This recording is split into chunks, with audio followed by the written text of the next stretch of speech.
नमस्कार। News night के एक और अंक में आप सभी दर्शकों का बहुत बहुत स्वागत है। मैं हूं असीम मिश्रा और आप सभी दर्शकों को महाअष्टमी की अनेक अनेक शुभकामनाएं। शुरुआत करना चाहेंगे हेडलाइंस के साथ। इजराइल हमास संघर्ष का 16वां दिन। इजरायली सेना ने उत्तरी गजा को खाली करने की जारी की नई चेतावनी। कहा 212 लोग अब भी हैं बंधक। दूसरे दिन 17 और सहायता ट्रक राफा क्रॉसिंग से पहुंचे गाजा।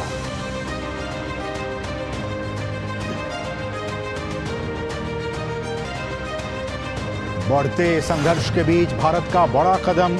मिस्र के रास्ते फलस्तीन के लिए भेजी मानवीय मदद। भारतीय वायुसेना का C-17 विमान के जरिए भेजी करीब 38 टन चिकित्सा और राहत सामग्री।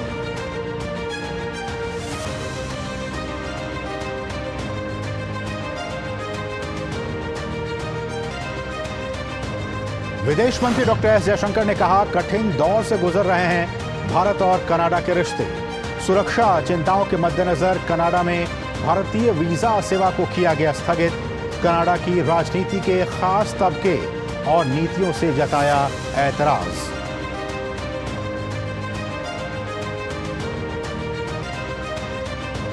रिश्वत लेकर संसद में सवाल पूछने के आरोप में गिरी टीएमसी सांसद महुआ मोइत्रा से पार्टी ने बनाई दूरी। कहा, संसदीय जांच पूरी होने के बाद की जाएगी उचित कार्रवाई। भाजपा ने कहा, मामले से पल्ला नहीं झाड़ सकती है टीएमसी।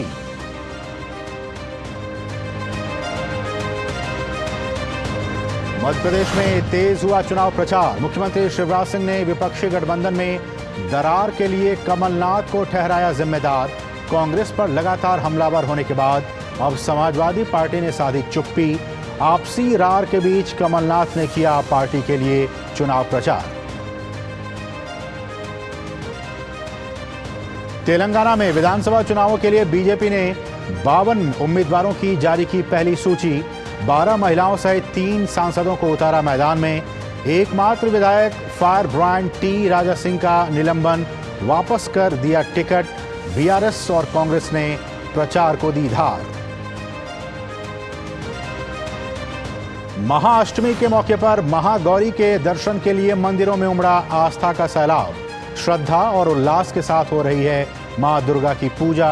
राष्ट्रपति, उपराष्ट्रपति और प्रधानमंत्री ने दी देशवासियों को शुभकामनाएं।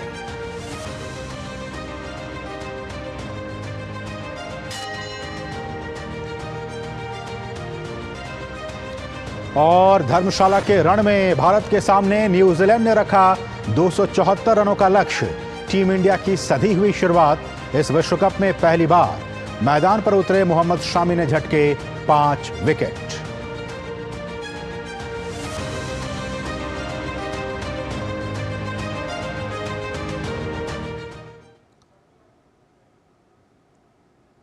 शुरुआत बड़ी खबर के साथ। इजराइल और हमास के बीच चल रहे संघर्ष के बीच भारत ने फलस्तीन को मानवीय सहायता भेजी है। राहत सामग्री लेकर भारतीय वायुसेना का C-17 विमान सुबह 8 बजे हिंडन एयरबेस से रवाना हुआ। फलस्तीन के लोगों के लिए भारत ने करीब 38 टन आपदा राहत सामग्री भेजी है। इस सब के बीच इजरायली सेना ने गाजा में रात भर की गई बमबारी में हमास के रॉकेट बलों के उप प्रमुख सहित दर्जनों फलस्तीनी लड़ाकों को मार गिराने का दावा किया है। वहीं इजरायली सेना का मानना है कि गाजा में हमास ने अभी भी उसके 212 नागरिकों को बंधक बनाया हुआ है।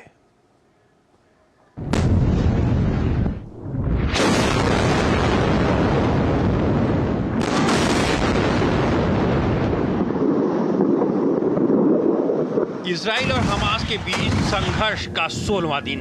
हर गुजरते दिन के साथ हालात और खराब होते जा रहे हैं। हालांकि शनिवार को रफा क्रॉसिंग से गाजा में राहत सामग्री पहुंचनी शुरू हो गई। इस बीच रविवार को भारत ने भी फिलिस्तीन के लोगों को राहत सामग्री भेजी। करीब 38 टन चिकित्सा और आपदा राहत सामग्री लेकर भारतीय वायुसेना का एक विमान मिस्र के अल अरिश हवाई अड्डे पहुंचा। विदेश मंत्रालय ने बताया कि फिलिस्तीन के लोगों के लिए लगभग 6.5 टन चिकित्सा सहायता और 32 टन आपदा राहत सामग्री को भेजा गया है। फिलिस्तीनियों को भेजी गई मदद में जीवन रक्षा दवाएं, सर्जिकल सामान, टेंट, स्लीपिंग बैग, पानी को साफ करने वाली टैबलेट्स जैसी जरूरी चीजें शामिल हैं। मैं इस वक्त C-17 ग्लोब मास्टर के अंदर हूं और जैसे कि आप देख सकते हैं ये पैलेस्टीन के लोगों के लिए भारत की तरफ से गिफ्ट है। 38.5 टन सामान जा रहा है और उसके बाद हैंडओवर की जाएगी इजिप्शियन अथॉरिटीज को और वो इसको लेके जाएंगे पैलेस्टीन के अंदर। ये जो स्टेप लिया गया है भारत सरकार की तरफ से, ये ऑपरेशन अजय के तहत कार्रवाई की जा रही है। शनिवार को इजराइल ने राहत सामग्री से लदे 20 ट्रकों को गाजा में आने की इजाजत दी, जिसमें दवाएं, भोजन, पानी और ताबूत शामिल थे, लेकिन इजराइल ने ईंधन को सीमा पार करने की अनुमति देने से इनकार कर दिया है। फिलिस्तीनी रेड क्रिसेंट का कहना है कि अगर अस्पतालों का संचालन जारी रखना है तो गाजा को दी जाने वाली मानवीय सहायता में ईंधन को शामिल किया जाना चाहिए। वहीं इजरायली सेना ने गाजा में रात भर की गई बमबारी में हमास के रॉकेट बलों के उप प्रमुख सहित दर्जनों आतंकियों को मार गिराने का दावा किया है। इजरायली सेना के प्रवक्ता डेनियल हगारी ने चेतावनी देते हुए कहा है कि गाजा पट्टी में हमास को निशाना बनाकर किए जाने वाले हमले पहले के मुकाबले और बढ़ेंगे। उन्होंने गाजा शहर में रहने वाले लोगों को इन हमलों से बचने के लिए दक्षिण की तरफ जाने के लिए कहा है। इसके साथ ही गाजा के ऊपर सेना ने पर्चे गिराए हैं। इनमें लिखा गया है कि उत्तर में रहने वाले लोगों को हमास के सहयोगी के तौर पर देखा जा सकता है। हमले में हमास रॉकेट बलों के उप प्रमुख सहित दर्जनों फिलिस्तीनी लड़ाके मारे गए। आम लोग दक्षिणी गाजा की ओर चले जाएं, जहां मानवीय सहायता पहुंचाई जा रही है। साथ ही इजरायली सेना ने ट्वीट कर बताया है कि IDF और ISA ने जेनिन में अल अंसार मस्जिद में हमास और इस्लामिक जिहादी आतंकवादी कंपाउंड पर हवाई हमला किया। सेना का कहना है कि मस्जिद का इस्तेमाल हमलों की योजना बनाने और उन्हें अंजाम देने के लिए किया जा रहा था। अचानक मस्जिद की छत पर हमला हुआ। ड्रोन से मस्जिद की छत में 2 जगहों पर हमला हुआ, जिससे मस्जिद की छत में 2 छेद हो गए।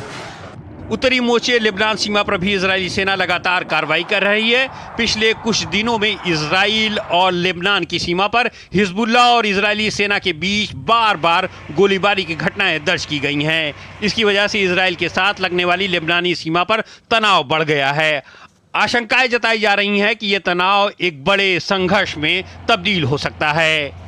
रात के दौरान हमने हिजबुल्लाह सैन्य ठिकानों के साथ साथ एक परिसर को निशाना बनाया, जहां से हमारे मानव रहित हवाई वाहन की ओर एक रॉकेट लॉन्च किया गया था।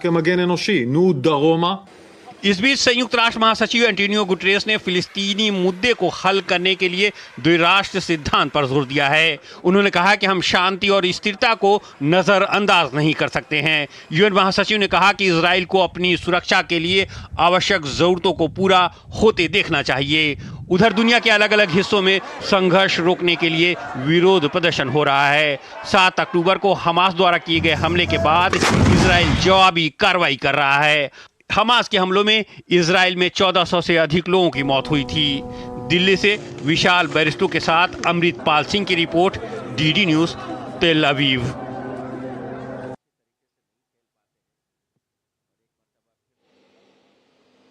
बिल्कुल भी ठीक नहीं है। स्थिति अभी भी गंभीर बनी हुई है, लेकिन इस सब के बीच भारत ने एक बार फिर से दरियादिली दिखाई है। दरियादिली ये कि भारत ने, जैसे कि हमने इस रिपोर्ट में आपको दिखाया, कि 38.5 टन राहत सामग्री मिस्र के रास्ते भारत ने फिलिस्तीन में जो लोग हैं, जो लोग इस युद्ध से प्रभावित हैं, उन तक मानवीय सहायता के तौर पर ह्यूमैनिटेरियन ग्राउंड पर इस राहत सामग्री को पहुंचाने का काम किया। और ये पहली बार नहीं है। आप इस बात को समझिए कि भारत ये जो मानवीय कदम उठाया है वहां के लोगों की सहायता के लिए, ये कोई पहली बार नहीं है। इससे पहले भी भारत ने बहुत बड़ा दिल दिखाया है और जहां भी विश्व में कहीं भी अगर इस तरह की मानवीय त्रासदी होती है, चाहे वो युद्ध की बात हो या फिर आपदा की बात हो, प्राकृतिक आपदा की बात हो, भारत ने दिल खोलकर अपने मदद के हाथ बढ़ाए हैं। इसलिए आज हम आपको दिखा रहे हैं कुछ ग्राफिक्स के जरिए कि किस तरह से बीते वर्षों में भारत ने, ये देखिए आपके सामने ग्राफिक्स आ गया, कि भारत ने संकट मोचक की भूमिका निभाई है। और अगर कुछ महीने पहले की बात की जाए, यूक्रेन को ले लीजिए। इसी अगस्त, अब से 2 महीने पहले, अगस्त 2023 में भारत ने यूक्रेन को मानवीय सहायता की अभी 14वीं खेप भेजी है। लगातार इससे पहले ही भेजी है भारत ने, लेकिन अभी अगस्त के महीने में 14वीं खेप वहां पे भेजने का काम किया है। मई 2022 की बात की जाए तो मई 2022 में, बीते साल, भारत ने यूक्रेन को 7,725 किलोग्राम की मानवीय सहायता यहां से भेजने का काम किया ताकि वहां जो लोग इससे प्रभावित हैं उनकी कुछ मदद हो सके। इतना ही नहीं, भारत की जो फार्मा कंपनियां हैं उन्होंने भी यूक्रेन को 6 मिलियन अमेरिकी डॉलर की चिकित्सा सहायता प्रदान की। तो ये बातें हुई यूक्रेन की, यूक्रेन में किस तरह से भारत ने अपना मानवीय चेहरा वहां पे दिखाया। अब आ जाते हैं 2023 मई महीने की सूडान की बात कर लेते हैं। अब सूडान में भारत ने क्या किया कि मई 2023 में भारतीय वायुसेना ने वहां पे युद्ध वाली स्थिति पैदा हो गई थी, तो उस युद्धग्रस्त वाले देश में 24,000 किलोग्राम राहत सामग्री भेजने का काम किया भारत ने। वायुसेना का जो C-17 ग्लोबमास्टर आपने देखा इन तस्वीरों में, उस विमान के जरिए राहत सामग्री को सूडान ले जाने में बहुत ही अहम भूमिका निभाई C-17 ग्लोबमास्टर विमान ने। तो लगातार यूक्रेन की बात हो, सूडान की बात हो, अब आ जाइए म्यांमार की बात। भारत का पड़ोसी देश है म्यांमार, वहां भी काफी संकट के बादल घिरे रहे, अभी भी वहां पे स्थिति ठीक नहीं है। म्यांमार संकट में भी भारत ने मदद के हाथ बढ़ाए। मई 2023 में वहां पे एक चक्रवात आया था, चक्रवात मोचा, उस वजह से भी वहां काफी तबाही हुई और वहां पे उसकी सहायता के लिए भारत ने ऑपरेशन करुणा इसकी शुरुआत की थी, ऑपरेशन करुणा।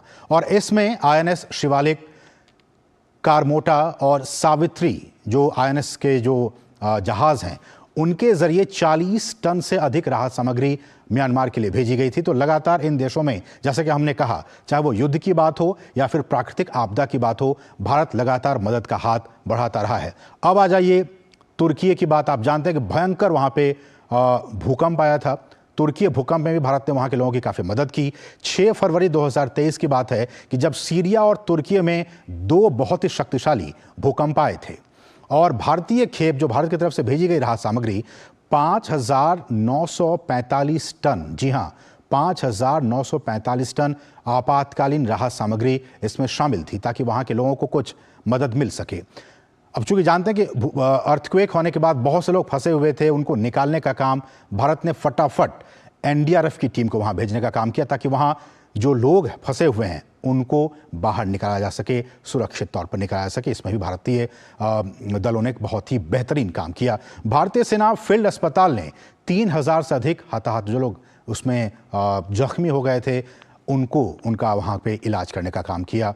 तो आप समझ सकते हैं किस तरह से भारत ने लगातार वहां पे मदद पहुंचाने का काम किया। अगली स्लाइड पर जाते हैं। अब आ जाइए अफगानिस्तान की बात।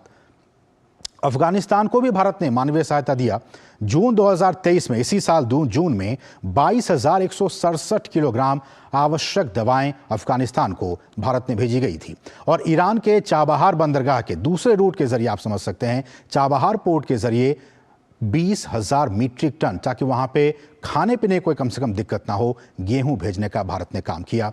और यह भी कहा जा रहा है कि 200 टन आवश्यक दवाएं, जो जरूरी मेडिसिन हैं, वो चिकित्सा सामग्री और सर्जिकल वस्तुएं भी भारत ने अफगानिस्तान को भेजने का काम किया। और इतना ही नहीं, 2023-24 इस साल के बजट में, ये बहुत ही महत्वपूर्ण है कि 2023 और 24 के बजट में भी अफगानिस्तान को सहायता प्रदान करने के लिए आप देख सकते हैं 200 करोड़ रुपए आवंटित किए गए हैं भारत सरकार की तरफ से।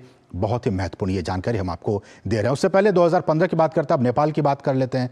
नेपाल में भी आप जानते हैं 2015 में भयानक भूकंप आया था, उसमें भी भारत ने सहायता की थी। लगातार भारत का दरिया दिल कि वो अपने न सिर्फ पड़ोसी देशों को बल्कि विश्व में कहीं भी इस तरह की मानवीय त्रासदी होती है, भारत उसमें फर्स्ट रेस्पॉन्डर का काम करता है। अब आ जाइए नेपाल की बात कर लेते हैं। ऑपरेशन मैत्री के तहत भारत की सेना, वायुसेना और अन्य विशेष टीमों ने वहां पे मदद पहुंचाने का काम किया था। भयंकर अर्थक्वेक वहां पे आया था। 2015 में नेपाल में संकट के दौरान भारत ने $1 अरब की मदद की थी, भारत ने नेपाल की। 2020 में भी, 2015 में तो मदद पहुंचाई ही, भूकंप के 5 साल बाद भी भारत ने नेपाल को 1.54 बिलियन नेपाली रुपए सहायता की घोषणा की। तो हमने देखा कि नेपाल को भी हमने सहायता की। अब आ जाइए श्रीलंका। एक बार फिर से आर्थिक संकट के दौरान श्रीलंका को भारत ने सहायता की। आप जानते हैं वहां पे किस तरह की आर्थिक स्थिति हो गई थी बीते महीनों में, और भारत $4.5 बिलियन की सहायता प्रदान करने वाला पहला देश बना था। सबसे पहले भारत ने रिस्पॉन्ड किया था श्रीलंका के लिए, और भारत ने श्रीलंका को जो इंटरनेशनल मॉनिटरी फंड है उसकी $2.9 बिलियन का ये आश्वासन दिया था कि हम ये गारंटी लेते हैं कि हम ये पैसा देंगे श्रीलंका को। तो ये कुछ महत्वपूर्ण तथ्य आपको जानना बहुत ज़रूरी है। हम जब ये कहते हैं कि भारत न सिर्फ मानवीय बल्कि कोई भी त्रासदी होती है तो भारत सबसे पहला रिस्पॉन्डर होता है। और हमने आपको आंकड़ों के जरिए बताया कि नेपाल की बात हो, यूक्रेन की बात हो, सूडान की बात हो, अफगानिस्तान की बात हो, तो इन तमाम देशों में भारत लगातार अपने मदद के हाथ बढ़ाते रहे हैं। और एक बार फिर से हमने देखा कि फिलिस्तीन के लिए भी अभी आज ही मिस्र के रास्ते दूसरे देशों के जरिए वहां जो लोग बच्चे फंसे हुए उन तक राहत सामग्री पहुंचे, इसका भी हमने आपको ये खबर दिखाई। हम इस पर विशेष चर्चा भी करेंगे, लेकिन उससे पहले कहेंगे बहुत ही छोटे से ब्रेक के लिए आप देखते रहिए डीडी न्यूज। मैं क्या जी सब जानते हैं, जहां दिखे मारियो, अपना समझ के खा लियो।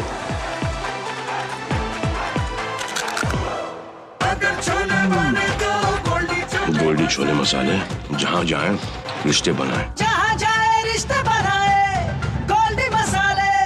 माँ, ये खीर किसके लिए? आज तेरे दादाजी का जन्मदिन है, उनके लिए। तो मैं दादाजी को क्या दूँ? अपना मोबाइल फोन देना। ये क्या कर रही है? दादाजी के लिए आयुष्मान कार्ड बना रही हूँ। घर बैठे? हाँ। आयुष्मान ऐप पर जाकर अपना या परिवार के सदस्य का नाम लाभार्थी सूची में ढूंढें, आधार, OTP या फेस ऑथ द्वारा ऑथेंटिकेट करें, डिटेल्स भरें, अब मोबाइल से फोटो खींचकर अपलोड करें। दादाजी, ये लीजिए अपना आयुष्मान कार्ड। ये उपहार तो जीवन भर काम आएगा। और एक प्रकार से PM जय अब गरीबों की जय बन गई है। 5 लाख तक के मुफ्त उपचार की गारंटी, स्वास्थ्य का वरदान आयुष्मान।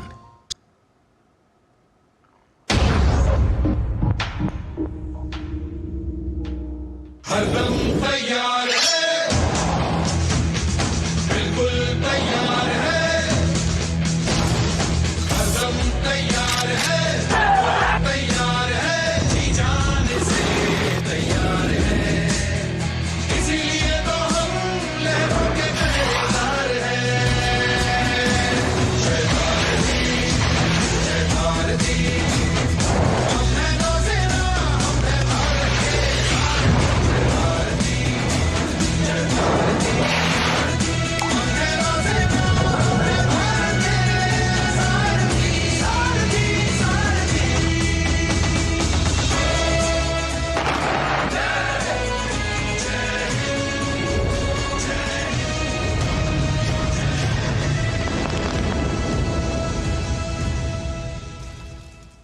होंगे बच्चे स्वस्थ भले, भूलेगा बचपन, इन्हें पिलाओ मुगली घुट्टी 555।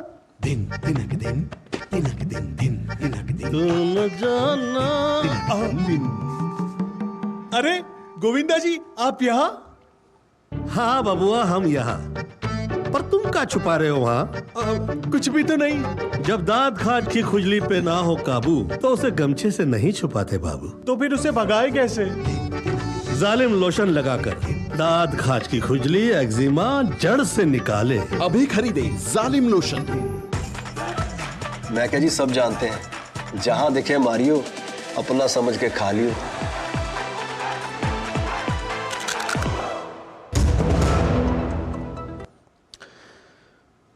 और ब्रेक के बाद आपका फिर से स्वागत है। और आज इसी विषय पर चर्चा करने पर जो हमारा आज का विशेष है वो ये है कि वैश्विक मदद को लेकर भारत प्रतिबद्ध है। कैसे? हमने आपको अभी दिखाया भी ग्राफिक्स के जरिए, वीडियो वॉल के जरिए, बीते सालों में किस तरह से तमाम देशों में, विश्व में कहीं भी मानवीय त्रासदी हो, मानवीय संकट हो, भारत वैश्विक मदद को लेकर लगातार प्रतिबद्ध रहा है। ये भारत की एक बहुत अच्छी विदेश नीति रही है। इस विषय पर हम विशेष चर्चा भी करेंगे अपने खास मेहमान के साथ। हमारे साथ प्रफुल्ल केतकर जी इस वक्त जुड़ चुके हैं, आप देख सकते हैं टीवी स्क्रीन पर। हम उनसे बातचीत करेंगे, लेकिन सबसे पहले हम चलेंगे हमारे सहयोगी अमृतपाल सिंह इस वक्त ग्राउंड जीरो से इस वक्त मौजूद हैं। अमृतपाल, आज इजरायल और हमास के युद्ध का जो युद्ध चल रहा है, 16वां दिन है। हमने रिपोर्ट में दिखाया किस तरह से वहाँ पे स्थितियाँ हैं।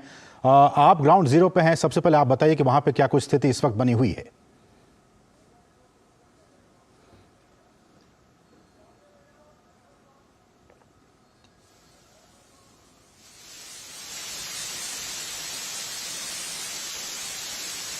रॉकेट फायर कर रहा है गाजा पट्टी पर।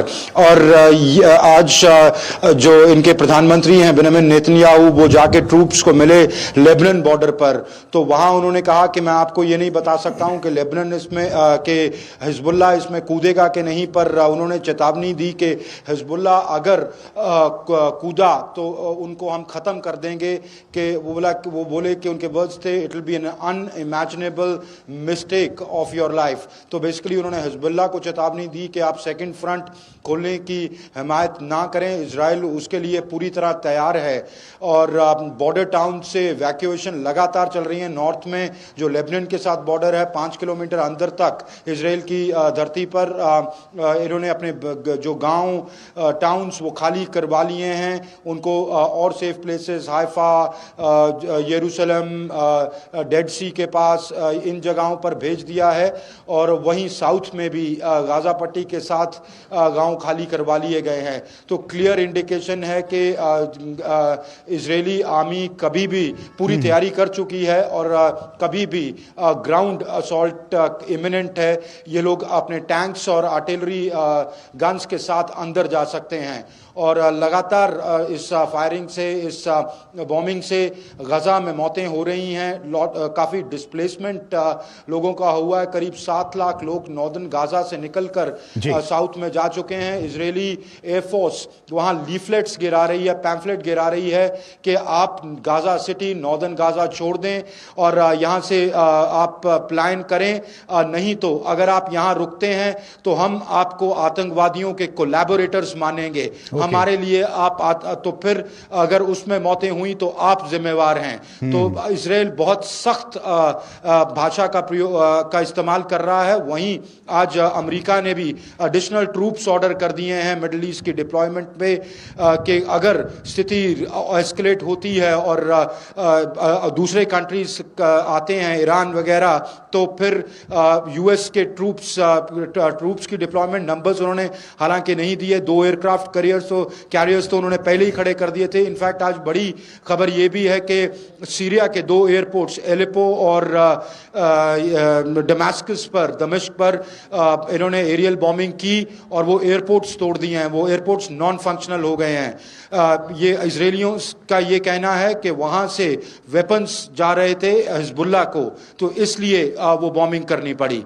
तो ये जमीनी स्थिति है। ठीक है, अगला सवाल अमृतपाल आपसे ये होगा कि जिस तरह से राफा क्रॉसिंग से जरिए जो ह्यूमैनिटेरियन ग्राउंड पे जो रिलीफ के जो सामान है वो पहुंचाए जा रहे हैं फ़लस्तीन में, ऐसे में भारत ने भी आज 38.5 टन सामग्री वहां भेजी है मिस्र के रास्ते फ़लस्तीन के लिए। क्या कुछ ताज़ा अपडेट?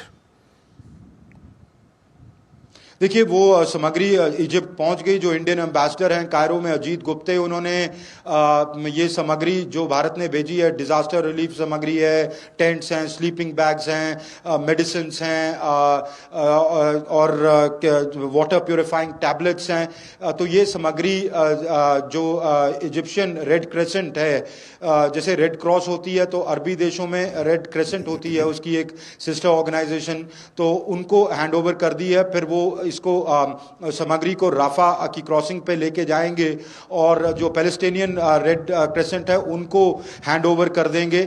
और पैलेस्टीनियन रेड क्रेसेंट जहां पर ज़रूरत, जिन जगहों पर ज़रूरत है वहां पे बांटेंगे। बेसिकली जो अंडरस्टैंडिंग बनी थी वो ये थी कि इजराइल ने कहा है कि अगर सामग्री सिर्फ साउथ तक जाएगी फिर तो हम अलाउ करेंगे, पर अगर जिस दिन हमें पता लग गया कि ये सामग्री हमास के पास पहुंची है या नॉर्थ में गई है, क्योंकि हमास के ऑपरेशनल बेसिस नॉर्थ में हैं, तो फिर हम ये सामग्री रोक भी सकते हैं। तो आज 17 ट्रक एड अंदर गया और भारतीय एड भी इजिप्ट में पहुंच चुका है। जी चलिए, बहुत बहुत शुक्रिया अमृत, इन तमाम ताज़ा अपडेट्स को यरूशलेम से हम तक पहुंचाने के लिए आपका बहुत बहुत शुक्रिया।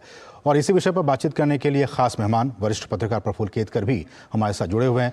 प्रफुल्ल सर, जैसा कि हमारे सहयोगी बता रहे हैं कि स्थितियां अभी भी गंभीर लगातार बनी हुई है, लेकिन इस सब के बीच भारत, जैसा कि हमने कहा, कि एक प्रतिबद्धता अपनी दिखा रहा है कि वहाँ पे जो फ़लस्तीन में जो हताहत हुए लोग हैं, जो आम लोग हैं, उन तक कम से कम राहत सामग्री पहुँचे, जो बच्चे हैं, जो जिनको नीडी पर्सन हैं, उन तक वो सारी चीज़ें पहुँचे। कैसे देखते हैं भारत के इस कदम को? देखिए असीम, हमको ये समझना चाहिए कि भारत अपने प्रिंसिपल्स, जिन मूल्यों के साथ भारत अपनी नीतियां बनाता है और उसकी एक्शंस, उसमें कितनी सूत्रबद्धता है। एक तरफ भारत ने इजराइल को जब आतंकवादी हमला हुआ 7 अक्टूबर को, तो उसको आतंकवादी हमला करार दिया और उसकी निर्वसना भी की। लेकिन दूसरी तरफ जब फिलिस्तीनी लोग हैं, हमको यहां पे अंतर करना होगा। जैसे तालिबान यानी केवल अफगानिस्तान के लोग नहीं है, वैसे हमास यानी फिलिस्तीनी लोग नहीं है। तो उत्तर क्षेत्र में जहां पे हमास के सारे अड्डे बने हुए हैं, वहां पे इजराइल की कार्रवाई चल रही है। उसके कारण एक बहुत बड़ा फिलिस्तीनी लोगों का हिस्सा जो है वो दक्षिण की तरफ अभी आगे बढ़ गया है। तो उनको बहुत सारी राहत सामग्री की जरूरत है। तो भारत केवल वसुधैव कुटुंबकम को बोलता नहीं है, वसुधैव कुटुंबकम का आचार भी करता है। केवल अपने लोगों को नहीं बचाता है, औरों को भी बचाता है। केवल अपने पड़ोसी देशों की चिंता नहीं करता है, पूरे विश्व में जहां पे भी ऐसी आवश्यकता पड़ती है। तो भारत ने, मुझे लगता है कि आतंकवाद का विरोध करते हुए भी मानवीय सहायता भेजने का जो ये दिखाया है, ये अपने आप में कूटनीतिक एक बहुत सकारात्मक पहल है और बहुत संतुलित पहल। दूसरी बात प्रफुल्ल सर, कि जैसा कि हमारे रिपोर्टर, हमारे सहयोगी बता रहे थे अमृतपाल, कि इजराइल इस बात को लेकर काफ़ी सजग है कि जो राहत सामग्री लगातार आ रही है तमाम मुल्कों की तरफ से, अगर वो हमास के लिए या फिर उनके हाथों में पहुंच गई तो फिर उसी दिन से ये तमाम चीज़ें बंद कर दी जाएंगी। ऐसे में भारत को भी बहुत ही फूंक फूंक कर कदम रखने की ज़रूरत होगी इस पूरे सिनेरियो में। निश्चित। देखिए, हमको ये यूक्रेन में भी करना पड़ा, क्योंकि एक तरफ हम रशिया के ऊपर लगे हुए सैंक्शंस को भी खुले तौर पर समर्थन नहीं कर रहे थे, और दूसरी तरफ हम यूक्रेन को एड भी दे रहे थे। तो ऐसे में जब कहीं पे भी संघर्ष हो रहा है तो कोई ना कोई एक ऐसी शक्तियों की आवश्यकता होती है जो इसमें कहीं ना कहीं दोनों में एक संतुलन बनाए रखे। भारत आज उस स्थिति में आ गया है कि कहीं पे भी पूरे विश्व में संघर्ष होता है। देखिए असीम, आप देखिए, जैसे कोविड के समय पूरे विश्व में संकट आया, हमने 108 देशों को वैक्सीन दी, बहुत सारे लोगों को ग्रांट के रूप में दी। बहुत सारे देश जब इसमें से मुनाफाखोरी का एक रास्ता ढूंढ रहे थे, हमने ये सहायता के रूप में दी। दूसरी तरफ आप देखिए कि जैसे आसपास के आपने उदाहरण दिया आपकी रिपोर्ट में भी, चाहे ऑपरेशन मैत्री हो, चाहे ऑपरेशन राहत हो, म्यांमार में जो हमने किया, श्रीलंका में किया, नेपाल में किया, अफगानिस्तान में किया, तो वो हमने एक दोस्ती का हाथ बढ़ाया ही। इसके साथ साथ और एक महत्वपूर्ण योगदान भारत का रहा है। भारत केवल दवाइयों का नहीं, केवल खाद्यान्न का नहीं, भारत ने जहां जहां संभव हुआ यूनाइटेड नेशंस की जो पीस कीपिंग फोर्सेस है, मैं यदि गलत नहीं हूं तो 2 लाख से ज्यादा पीस कीपिंग फोर्सेस भारत की आज भी तैनात है 49 कॉन्फ्लिक्ट जोन्स में, और हम उसमें लगभग 50 से ज्यादा हमारे सैनिक या पुलिस बल के कर्मचारी हम उनको खो चुके हैं। तो भारत की यह प्रतिबद्धता अंतरराष्ट्रीय शांति के लिए, सुव्यवस्था के लिए निश्चित रूप से दिखाती है। एक सवाल प्रफुल्ल सर आखिर में, ये सवाल कि ये जो भारत दिखा रहा है कि मानवीय सहायता और एक बड़ा दरियादिली दिखा रहा है, सॉफ्ट पावर डिप्लोमेसी, ये इसको हम कह सकते हैं, ये जो भारत की सॉफ्ट पावर डिप्लोमेसी है वो भारत की हार्ड पावर डिप्लोमेसी को कितनी मजबूती प्रदान करती हुई आपको दिखाई दे रही है, संक्षेप में? देखिए असीम, सॉफ्ट पावर जो होता है वो बहुत बार टेंजिबली काउंट नहीं होता, लेकिन बहुत बार जब हम अभी हाल ही में देखते हैं यूनाइटेड नेशंस की बहुत सारी एजेंसीज के चुनाव में हमने देखा बहुत सारे भारत के प्रस्ताव सहमति से पारित हुए, 140 से ज्यादा देशों ने समर्थन किया, भारत के पक्ष में वोटिंग किया। ये गुडविल, स्लोली हमने जो गुडविल अपना बनाया है, अफ्रीकन समुदाय को पूरा G20 के साथ जोड़ना, ये गुडविल है। और मैं मानता हूं कि इसका हार्ड पावर में कन्वर्जन शायद धीरे होता है लेकिन निश्चित होता है, क्योंकि वो देश जो ऐसी सहायता मिलती है उसको कभी भी भूलते नहीं है। तो उसका मुझे लगता है भारत ने कभी ये लेन देन के रूप में देखा नहीं, लेकिन निश्चित रूप से भारत जिस वर्ल्ड ऑर्डर की बात कर रहा है कि जो पॉलीसेंट्रिक भी हो और नई वास्तविकता जो विश्व की है उसको प्रतिबिंबित करने वाली यूनाइटेड नेशन की सिस्टम एक उभारने वाला भी हो, तो उस दिशा में भारत अपने कदम सही तरीके से बढ़ा रहा है। बिल्कुल, तो कह सकते हैं कि चाहे वो जो सॉफ्ट पावर डिप्लोमेसी है उसमें भी और हार्ड पावर डिप्लोमेसी दोनों में ही भारत बहुत ही अच्छे से संतुलन बनाकर चल रहा है। इसलिए भी भारत की छवि वैश्विक मंच पर लगातार मजबूत होती जा रही है, हार्ड पावर के तौर पर भी और सॉफ्ट पावर के तौर पर भी। और आज की जो मदद भेजी गई है ये उसी का एक एग्जाम्पल है। बहुत बहुत शुक्रिया प्रफुल्ल सर हमारे साथ जुड़ने के लिए और इस बहुत ही महत्वपूर्ण विषय पर बातचीत करने के लिए बहुत बहुत शुक्रिया। बढ़ेंगे आगे और यहाँ रुकेंगे एक बहुत ही छोटे से ब्रेक के लिए। आप देखते रहिए डीडी न्यूज़।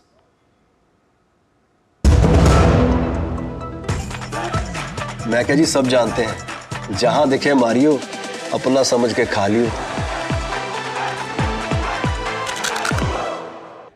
हमारे हर निर्णय, हमारे हर दिशा, उसका एक ही मानदंड है, नेशन फर्स्ट, राष्ट्र प्रथम। आयकर के रूप में दिया हमारा योगदान कर रहा है नव भारत का निर्माण। देश को ले जा रहा है नई ऊंचाइयों पर, नए कीर्तिमानों की ओर। आइए राष्ट्र प्रथम के इस संकल्प को अपने कर्तव्य से और मजबूत करें। सभी टैक्स डिडक्टर्स ध्यान दें, 30 सितंबर 2023 को समाप्त हुई तिमाही के लिए 31 अक्टूबर 2023 तक अपना TDS विवरण अवश्य ई-फाइल करें।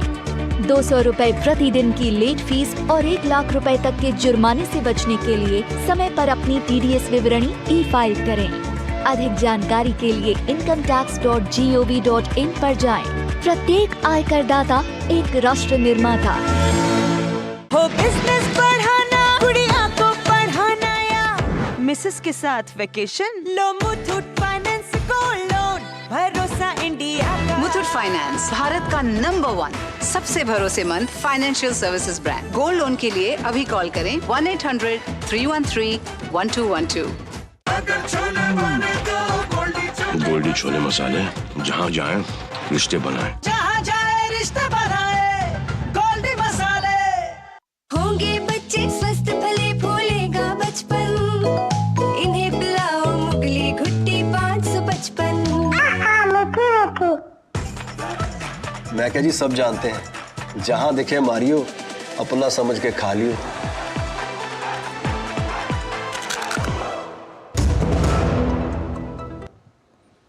और ब्रेक के बाद आपका फिर से स्वागत है। विदेश मंत्री डॉक्टर एस जयशंकर ने राजधानी दिल्ली में कौटिल्य इकोनॉमिक कॉन्क्लेव को संबोधित करते हुए कहा कि भारत 5 दशक पहले की तुलना में कई गुना बेहतर स्थान पर है। उन्होंने वैश्विक आतंकवाद जैसे अहम वैश्विक मुद्दों से निपटने के लिए प्रतिबद्ध प्रयास करने की आवश्यकता पर जोर दिया। A second contributor to volatility is conflict in a globalized world, where consequences spread far beyond the immediate geography. We have already experienced this in respect of Ukraine. The ripple impact of what is taking place right now in the Middle East is still not entirely clear. In different regions, there are smaller happenings whose impact is not inconsequential. In the domain of violence, there is also the less formal version, if you would, that is very pervasive. I speak here of terrorism, which has long been honed and practiced as a tool of statecraft. The basic takeaway for all of us is that given the seamlessness of our existence, any expectation that conflicts and terrorism can be contained in their impact is no longer tenable. विदेश मंत्री doctor S Jaishankar ने Canada में भारतीय राजनयिकों की सुरक्षा को लेकर भी चिंता जताई। विदेश मंत्री ने कहा कि सुरक्षा चिंताओं को देखते हुए कनाडा में भारतीय वीजा सेवा स्थगित करनी पड़ी है। Ensuring safety and security of diplomats is the most fundamental aspect of the Vienna Convention. And right now, that is what has in many ways been challenged in Canada, that our people are not safe, our diplomats are not safe. If we see progress there, I would like very much to resume the issue of visas. TMC सांसद महुआ मोइत्रा लगातार विवादों में घिरती हुई नजर आ रही हैं। संसद में प्रश्न पूछने के लिए एक उद्योगपति से मोटी रकम और उपहार लेने के आरोप में घिरने के बाद अब उनकी ही पार्टी महुआ मोइत्रा से पूरी तरह से दूरी बना रही है। तृणमूल पार्टी साफ कर चुकी है कि महुआ के मामले में पार्टी कोई टिप्पणी नहीं करेगी, संबंधित व्यक्ति ही इस पर जवाब देगा। रिश्वत लेकर संसद में सवाल पूछने के मामले में टीएमसी सांसद महुआ मोइत्रा की पार्टी का उनसे मोह भंग होता दिखाई दे रहा है। वैसे तो पार्टी पहले ही इशारा दे रही थी कि ये महुआ का व्यक्तिगत मामला है और इसका जवाब भी वही देंगी, लेकिन पार्टी ने अब खुले तौर पर कहना शुरू कर दिया है कि महुआ मोइत्रा के मामले में पार्टी जांच के बाद ही कोई उचित फैसला लेगी। तृणमूल कांग्रेस के राज्यसभा सांसद डेरेक ओब्रायन ने कहा है कि पार्टी नेतृत्व की ओर से संबंधित सदस्य को अपने ऊपर लगे आरोपों के संबंध में स्थिति स्पष्ट करने की सलाह दी गई है। उन्होंने कहा कि चूंकि ये मामला एक निर्वाचित सांसद और उनके अधिकारों और विशेषाधिकारों से जुड़ा है, इसलिए मामले की जांच संसद के उचित मंच से कराई जाए, जिसके बाद पार्टी नेतृत्व उचित निर्णय लेगा। इससे पहले पार्टी के महासचिव कुणाल घोष ने कहा था कि पार्टी को इस मामले में कुछ भी नहीं कहना है। जो व्यक्ति इस विवाद में घिरा है वही इस पर बात करने के लिए सबसे सही व्यक्ति है। जिसके बारे में ये इशू शायद उन्होंने इसका क्लैरिफिकेशन दे सकते हैं, लेकिन नॉट तृणमूल कांग्रेस। हम लोग सिचुएशन ऑब्जर्व कर रहे हैं, इंफॉर्मेशंस हम लोग भी देखते हैं, गैदर कर रहे हैं, लेकिन हमारा तरफ से कोई टिप्पणी, कोई कमेंट अभी तक नहीं है। वहीं भाजपा ने महुआ मोइत्रा से दूरी बनाने के मामले पर टीएमसी पर तीखा हमला बोला है। पश्चिम बंगाल के बीजेपी अध्यक्ष सुकांत मजूमदार ने आरोप लगाया है कि टीएमसी अपने सांसदों को अलर्ट देती है कि कौन क्या बोलेगा। उन्होंने कहा कि महुआ ने जो कुछ कहा उसके लिए भी पार्टी ने उन्हें समय दिया था, लेकिन टीएमसी अब पल्ला झाड़ रही है। महुआ मोइत्रा लोकसभा में जो टारगेट करके पीएम को इतनी भला बुरा बोला, उसका समय टीएमसी ने अलर्ट किया था। पार्टी अलर्ट करती है कि उसका कौन सा एमपी क्या बोलेगा, तो अब टीएमसी अपने आप से पल्ला झाड़ना चाहती है। पूरा किस्सा बाहर आ चुका है, कैसे पैसा देकर उनसे करवाया गया और नरेंद्र मोदी जैसे ऋषि जैसे प्रधानमंत्री को टारगेट किया गया। बीजेपी सांसद निशिकांत दुबे और वकील जय अनंत देहाद्रई ने आरोप लगाया कि मोइत्रा ने संसद में सवाल उठाने के लिए व्यापारी दर्शन हीरानंदानी से पैसा लिया था। इसे लेकर निशिकांत दुबे ने लोकसभा अध्यक्ष ओम बिरला से शिकायत की। दुबे की शिकायत पर लोकसभा अध्यक्ष ने मामले की जांच को आचार समिति के पास भेजा। समिति ने मामले की सुनवाई के लिए 26 अक्टूबर को निशिकांत दुबे और वकील देहदराई को पेश होने के लिए कहा है। निशिकांत दुबे ने शनिवार को कहा था कि महुआ की संसदीय आईडी को उस वक्त दुबई में खोला गया जब वो भारत में मौजूद थी। इससे पहले लोकसभा की आचार समिति को सौंपे गए एक हस्ताक्षरित हलफनामे में व्यापारी दर्शन हीरानंदानी ने कबूल किया था कि उन्होंने अडानी पर निशाना साधते हुए केंद्र सरकार से सवाल पूछने के लिए महुआ की संसदीय लॉगिन का इस्तेमाल किया था। साथ ही उन्होंने महुआ पर महंगे तोहफे मांगने का भी आरोप लगाया था। इस बीच निशिकांत दुबे ने टीएमसी सांसद महुआ मोइत्रा के खिलाफ लोकपाल के समक्ष भी शिकायत दर्ज कराई है। Bureau report, DD news. और जन सेवाओं की जानकारी की पहल के बारे में कांग्रेस के सवालों को भाजपा ने खारिज कर दिया है। ध्यान रहे कि कांग्रेस ने सभी जिलों में अधिकारियों को रथ प्रभारी के तौर पर नियुक्त करने की खबरों पर सवाल उठाए थे। भाजपा अध्यक्ष जेपी नड्डा ने कहा कि यह भले ही कांग्रेस के लिए नई बात हो, लेकिन जन सेवाओं को लोगों तक पहुंचाना सरकार की जिम्मेदारी है। अगर मोदी सरकार ये सुनिश्चित करना चाहती है कि तमाम योजनाओं का लाभ सभी को मिले, तो इस पर किसी भी गरीब हितैषी को आपत्ति नहीं हो सकती है। मगर कांग्रेस के दिमाग में तो बस एक ही बात रहती है कि किस प्रकार गरीब को गरीब ही रखा जाए, इसलिए वो इस पहल का विरोध कर रही है। मुझे ये देखकर हैरानी होती है कि कांग्रेस को इस बात से दिक्कत है कि योजनाओं की पूर्ति सुनिश्चित करने के लिए लोक सेवक जमीनी स्तर पर काम करें। यदि ये शासन का मूल सिद्धांत नहीं है तो क्या है? जहां तक रथ के विरोध की बात है तो ये रथ युद्धपोतों को व्यक्तिगत नौकाओं के रूप में प्रयोग करने के मुकाबले जन संसाधनों का उचित प्रयोग है।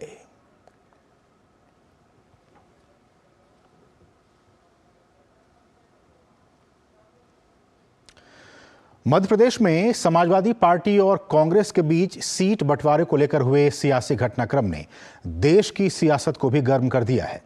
सबसे बड़ा सवाल यही है कि चुनावी राज्यों में इंडी गठबंधन के घटक दलों की रार का इसके भविष्य पर क्या कुछ असर पड़ेगा। दरअसल इस गठबंधन की शुरुआत से ही विरोधाभास नजर आ रहा है। मध्य प्रदेश में सपा और कांग्रेस के बीच सीट बंटवारे को लेकर तल्खी थमती नहीं नजर आ रही है। वैसे तो दोनों पार्टियों के नेताओं के बोल कुछ नरम पड़े हैं, पर अब बड़ा सवाल ये है कि ये स्थिति विधानसभा चुनाव तक ही सीमित रहेगी या फिर लोकसभा चुनाव के वक्त भी आपसी हितों का टकराव होगा। INDIA गठबंधन की मजबूती के दावे तो जोर शोर से किए गए, पर दो पार्टियों में जारी ये कड़वाहट भविष्य के लिए अच्छा संकेत नहीं है। फिलहाल अखिलेश यादव के बयान पर केंद्रीय मंत्री नित्यानंद राय ने कहा कि कुछ लोग अब कांग्रेस को समझे हैं, पर देश कांग्रेस को पहले ही समझ चुका है। अखिलेश जी कांग्रेस को अब समझे हैं, हम लोग तो कांग्रेस को बहुत पहले से समझ रहे हैं, जिसके कारण देश का बंटवारा हो गया, जिसके कारण देश में गरीबी बढ़ी और जिसके कारण देश में हमेशा कहीं न कहीं नफरत का माहौल रहा। देश की शांति, देश की एकता, देश की अखंडता, देश की समृद्धि और लोगों के विकास से जिस कांग्रेस को कोई मतलब नहीं रहा, जो लोकतंत्र की हत्या करने का प्रयास हमेशा करती रही, उस कांग्रेस को तो भारतीय जनता पार्टी हमेशा समझती रही है। अभी अखिलेश जी समझेंगे, कभी लालू जी समझेंगे, कभी नीतीश जी समझेंगे, देश समझ चुका। इस बीच मध्य प्रदेश के मुख्यमंत्री शिवराज सिंह चौहान ने कहा कि कांग्रेस ने झूठ की दुकान खोली है और कमलनाथ ने INDIA गठबंधन का सत्यानाश कर दिया है। हम वादे नहीं कर रहे हैं, हम कर रहे हैं, जो काम कर रहे हैं उसको बता रहे हैं। उनने मोहब्बत की दुकान नहीं, कांग्रेस ने तो झूठ की दुकान खोल के रखी है। मैं उनसे पूछना चाहता हूं, ये महा झूठ पत्र तो दूसरा ले आए, पहले वचन पत्र का क्या हुआ? ऐसा लगता है कि मध्य प्रदेश में कांग्रेस के हो गई है, कमलनाथ जी की कांग्रेस। वो ही सर्वे करा रहे हैं, वो ही टिकट बांट रहे हैं, टिकट में गड़बड़ हो तो वो कहते हैं कपड़े फाड़ो दिग्विजय जी के। कमलनाथ जी ने तो इंडी गठबंधन का भी सत्यानाश कर दिया। कांग्रेस नेता कमलनाथ ने सिवनी में एक जनसभा को संबोधित किया और कांग्रेस के लिए वोट मांगे। हमारे कृषि क्षेत्र से जुड़ा हुआ नौजवान, इसके परिवार में कैसे आर्थिक मजबूती आए ताकि वो अच्छी पढ़ाई कर सके, अच्छे स्कूल में जा सके। ये आज चुनौती है हमारे कृषि क्षेत्र में।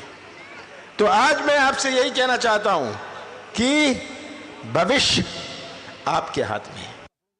राजस्थान बीजेपी प्रभारी और बीजेपी के राष्ट्रीय महामंत्री अरुण सिंह ने कहा कि राजस्थान से कांग्रेस की विदाई तय है और विदाई ऐसी होगी कि कई सालों तक वापस कांग्रेस सत्ता में नहीं आ पाएगी। कांग्रेस में आपसी घमासान बहुत अधिक है और 5 साल केवल लड़ाई करने का काम किया है। राजस्थान की जनता त्रस्त है और ये हम मान के चलिए कांग्रेस की विदाई भी तय है, ऐतिहासिक विदाई तय है कि वो 20-25 साल तक कांग्रेस कभी भी राजस्थान में सत्ता में नहीं आ पाएगी। भारतीय जनता पार्टी की पूरी जमीन पूरे राजस्थान में तैयार है, ऐतिहासिक विजय हमें हासिल होगा। सभी कार्यकर्ता मिल करके चुनाव के लिए काम कर रहे हैं। चुनाव में कौन जीतेगा और किसे पराजय का सामना करना पड़ेगा, ये तो आने वाला वक्त बताएगा। पर फिलहाल INDIA गठबंधन में घटक दलों के ना मन मिल रहे हैं और ना ही विचार। Bureau report, DD news. और यहाँ रुकें एक और छोटे से ब्रेक के लिए। आप देखते रहिए DD न्यूज। हो बिजनेस बढ़ाना, गुड़िया को पढ़ाना या मिसेस के साथ वेकेशन, लो मुथूट फाइनेंस गोल्ड लोन। भरोसा इंडिया का, भरोसा इंडिया का।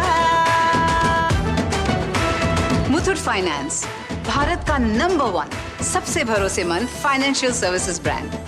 गोल्ड लोन के लिए अभी कॉल करें 1-800-313-1212। दादी, आज भी आपकी चाय की दुकान बंद थी? 1 महीने से बीमार हूँ, काम बंद और इलाज का खर्चा अलग। आयुष्मान कार्ड नहीं बनवाया? नाम सुना है, कहाँ बनवाना है, कैसे बनवाना है, इस उम्र में भाग दौड़। कार्ड अभी बन जाएगा। आयुष्मान ऐप पर जाकर अपना या परिवार के सदस्य का नाम लाभार्थी सूची में ढूंढें। आधार OTP या फेस ऑथ द्वारा ऑथेंटिकेट करें। डिटेल्स भरें, अब मोबाइल से फोटो खींचकर अपलोड करें। बन गया। अब ठीक होकर अपने हाथ की चाय पिला दो। और एक प्रकार से पीएम जय अब गरीबों की जय बन गई है। 5 लाख तक के मुफ्त उपचार की गारंटी, स्वास्थ्य का वरदान आयुष्मान। हमारे हर निर्णय, हमारे हर दिशा, उसका एक ही मानदंड है, नेशन फर्स्ट, राष्ट्र प्रथम। आयकर के रूप में दिया हमारा योगदान कर रहा है नव भारत का निर्माण।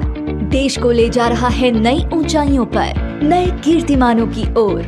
आइए राष्ट्र प्रथम के इस संकल्प को अपने कर्तव्य से और मजबूत करें। सभी टैक्स डिडक्टर्स ध्यान दें। 30 सितंबर 2023 को समाप्त हुई तिमाही के लिए 31 अक्टूबर 2023 तक अपना TDS विवरण अवश्य ई-फाइल करें।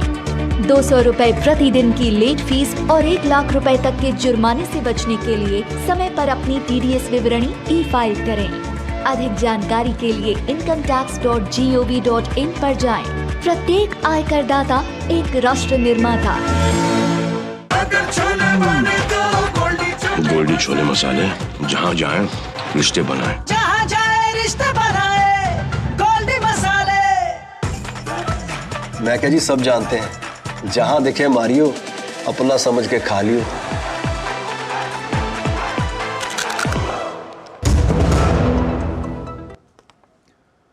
और ब्रेक के बाद आपका फिर से स्वागत है।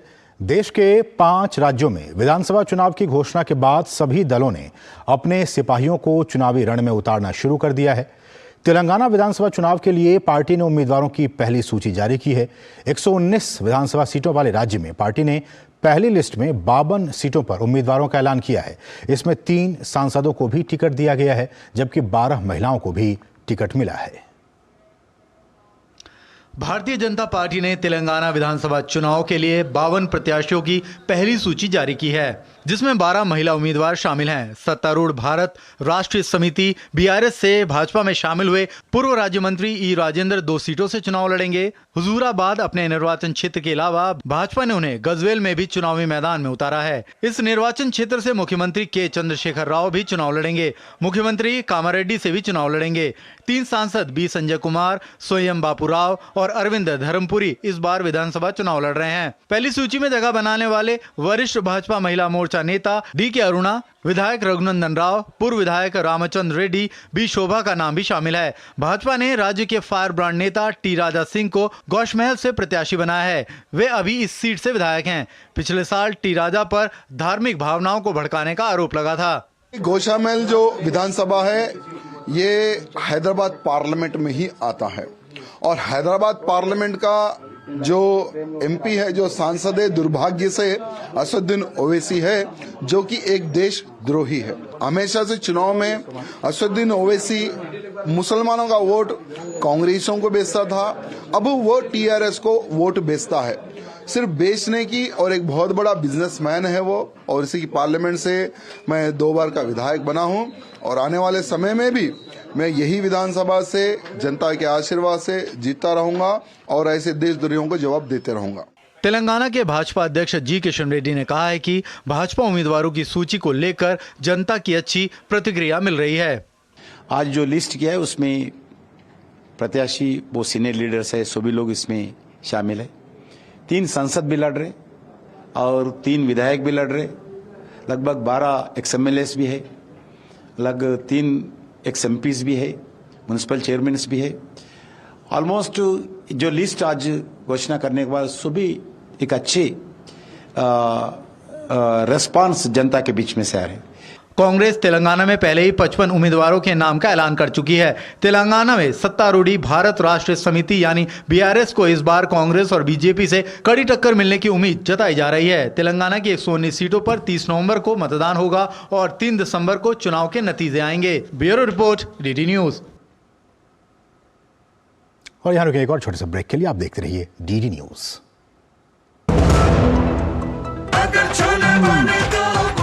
गोल्डी छोले मसाले, जहाँ जाए रिश्ते बनाए, जहाँ जाए रिश्ते बनाए, गोल्डी मसाले। मैं क्या जी सब जानते हैं, जहां दिखे मारियो, अपना समझ के खा लियो। होंगे बच्चे स्वस्थ भले भूलेगा बचपन, इन्हें पिलाओ मुगली घुट्टी 555। हमारे हर निर्णय, हमारे हर दिशा, उसका एक ही मानदंड है, नेशन फर्स्ट, राष्ट्र प्रथम। आयकर के रूप में दिया हमारा योगदान कर रहा है नव भारत का निर्माण। देश को ले जा रहा है नई ऊंचाइयों पर, नए कीर्तिमानों की ओर। आइए राष्ट्र प्रथम के इस संकल्प को अपने कर्तव्य से और मजबूत करें। सभी टैक्स डिडक्टर्स ध्यान दें, 30 सितंबर 2023 को समाप्त हुई तिमाही के लिए 31 अक्टूबर 2023 तक अपना TDS विवरण अवश्य ई-फाइल करें। 200 रुपए प्रतिदिन की लेट फीस और 1 लाख रुपए तक के जुर्माने से बचने के लिए समय पर अपनी TDS विवरणी ई-फाइल करें। अधिक जानकारी के लिए incometax.gov.in पर जाएं। प्रत्येक आयकरदाता एक राष्ट्र निर्माता। हो बिजनेस बढ़ाना, गुड़िया को पढ़ाना या मिसेस के साथ वेकेशन, लो मुथूट फाइनेंस गोल्ड लोन, भरोसा इंडिया का। मुथूट फाइनेंस भारत का नंबर 1 सबसे भरोसेमंद financial services brand. Gold loan के लिए अभी कॉल करें 1-800-313-1212। और अब बात दुर्गा पूजा की। देश भर में आज महाअष्टमी का पर्व मनाया जा रहा है। आज मां दुर्गा के 8वें स्वरूप महागौरी की पूजा अर्चना की जा रही है। नवरात्रि की अष्टमी तिथि को महाअष्टमी या फिर दुर्गाष्टमी भी कहते हैं। इस दिन कन्या पूजन भी किया जाता है। सुबह से ही आज भक्त माता के दर्शन के लिए मंदिरों में उमड़ पड़े। शारदीय नवरात्रि की दुर्गाष्टमी पर रविवार को देश भर में घरों और मंदिरों में भक्ति का माहौल रहा। देवी उपासकों ने अष्टमी पर देवी मां की विशेष पूजा अर्चना की। राष्ट्रपति द्रौपदी मुर्मू ने देशवासियों को दुर्गा पूजा की शुभकामनाएं दी हैं। राष्ट्रपति ने एक्स पर कहा कि सभी देशवासियों को दुर्गा पूजा के शुभ अवसर पर मेरी हार्दिक शुभकामनाएं। दुर्गा पूजा का त्योहार असत्य पर सत्य और अन्याय पर न्याय की विजय का प्रतीक है। ये पर्व हमें महिला शक्ति के सम्मान को बढ़ावा देने के लिए प्रेरित करता है। मैं प्रार्थना करती हूँ कि माँ दुर्गा सबके जीवन में सुख और समृद्धि लाएं। उपराष्ट्रपति जगदीप धनखड़ ने भी दुर्गा पूजा की शुभकामनाएं दी हैं। उपराष्ट्रपति ने एक्स पर कहा कि दुर्गा पूजा के शुभ अवसर पर हार्दिक शुभकामनाएं। पूरे देश में बड़े उत्साह के साथ मनाया जाने वाला ये त्योहार हमें माँ दुर्गा की अदम्य साहस और बुराई पर अच्छाई की शाश्वत जीत की याद दिलाता है। माँ दुर्गा हम सभी को बेहतर स्वास्थ्य और सुख समृद्धि प्रदान करें। प्रधानमंत्री नरेंद्र मोदी ने देशवासियों को दुर्गा पूजा की हार्दिक शुभकामनाएं दी हैं। उन्होंने सभी के उत्तम स्वास्थ्य और सुखी जीवन की कामना की है।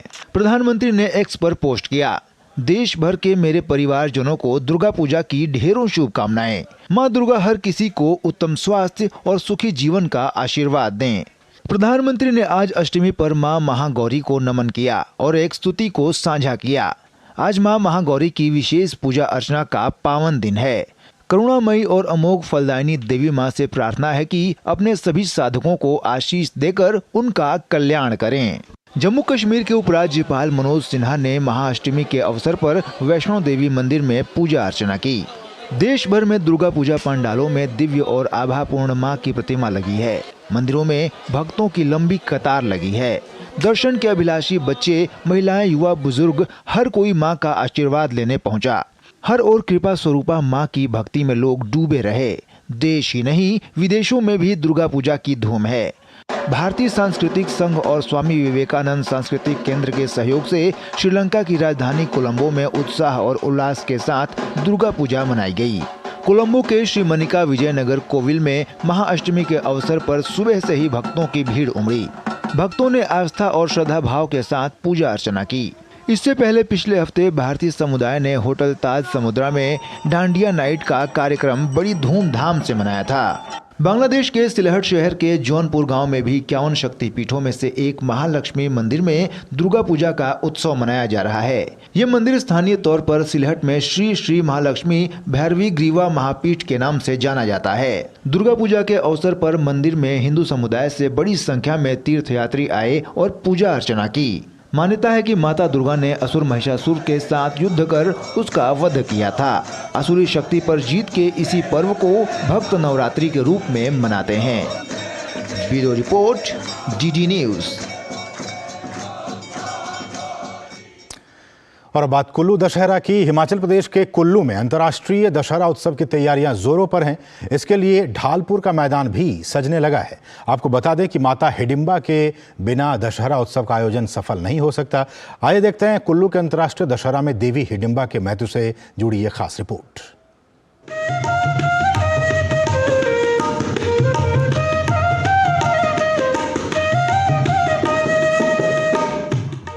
हिमाचल प्रदेश के कुल्लू में अंतर्राष्ट्रीय दशहरा उत्सव के लिए ढालपुर का मैदान सजने लगा है। देवी देवताओं के जुटान के रूप में मशहूर यह उत्सव अपनी अनूठी संस्कृति के लिए देश दुनिया में प्रसिद्ध है। इस अंतर्राष्ट्रीय दशहरा उत्सव में कुल 300 से अधिक देवी देवता का जुटान हिमाचली संस्कृति की समृद्ध परंपरा का एहसास कराता है। इन देवी देवताओं में कुछ ऐसे भी हैं जिनके बिना दशहरा उत्सव की कल्पना भी नहीं की जा सकती है। इन्हीं में से एक हैं देवी हिडिंबा। इनको कुल्लू के राज परिवार की दादी भी कहा गया है और देव संस्कृति में भी माता हिडिंबा का प्रमुख स्थान है। देवी हिडिंबा को राजा बिहंग मणिपाल के राज परिवार की दादी का दर्जा हासिल है, तो वहीं देवी हिडिंबा ही राज परिवार की कुल देवी भी हैं। कुल्लू दशहरा का आगमन देवी हिडिंबा के आगमन से होता है। मान्यता के अनुसार कुल्लू के पर्यटन नगरी मनाली से माता हिडिंबा नवरात्रि के 9वें दिन ढालपुर के लिए रवाना होती हैं और शाम के समय रामशिला में विश्राम करती हैं। माता के रामशिला में हनुमान मंदिर पहुंचने पर भगवान रघुनाथ की छड़ी उन्हें सम्मान पूर्वक लाने के लिए जाती है। उसके बाद माता रघुनाथपुर में प्रवेश करती हैं। इसके बाद देवी दर्शन के साथ ही दशहरा उत्सव का आगाज हो जाता है। कुल्लू के अंतर्राष्ट्रीय दशहरा उत्सव में माता हिडिंबा का रथ लंका दहन के दिन भी सबसे आगे चलता है। लंका दहन के दिन माता को अष्टांग बलि दी जाती है।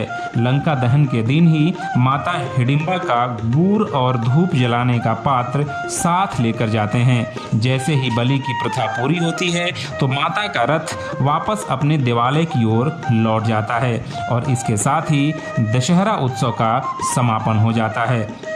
इस पूरे उत्सव में माता हिडिंबा को लेकर श्रद्धालुओं में भक्ति भाव का चरम भाव दिखाई देता है।